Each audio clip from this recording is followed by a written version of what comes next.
Australia has a productive oil and gas industry that has been supporting the Australian economy for decades. But as these oil and gas fields near the end of their life, the associated infrastructure needs to be decommissioned in a manner that meets regulatory requirements and stakeholder expectations. The National Decommissioning Research Initiative was established with the support of some of the leading industry players to deliver this independent research and data to better understand the impacts of decommissioning oil and gas structures on the marine environment. The oil and gas infrastructure offshore is reaching a point now that we have to start decommissioning. It's reached its end of life. Now there's some decisions to be made between industry, regulators and stakeholders about what's the best way to decommission that offshore infrastructure.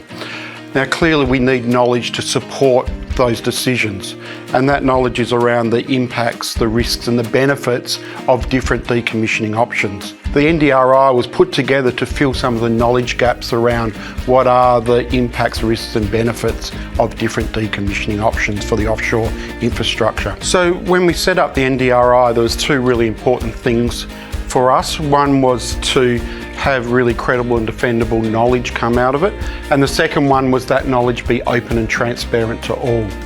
And we did that two ways. The first one, we set up an independent science advisory board that allowed us to get really good information about how we scope studies and who they should go through, and that helped with the whole process about the who and what. We've encouraged the researchers that we're collaborating with to publish the papers or the reports in internationally peer-reviewed publications. So we've got clear, robust science that's actually going to be published in international journals and also be on our website.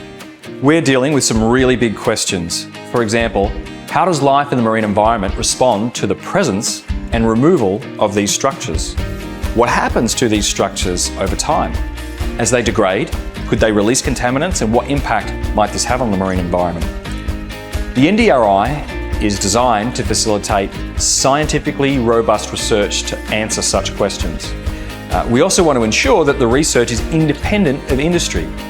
We therefore established the Independent Scientific Advisory Board, or ISAB, to achieve this.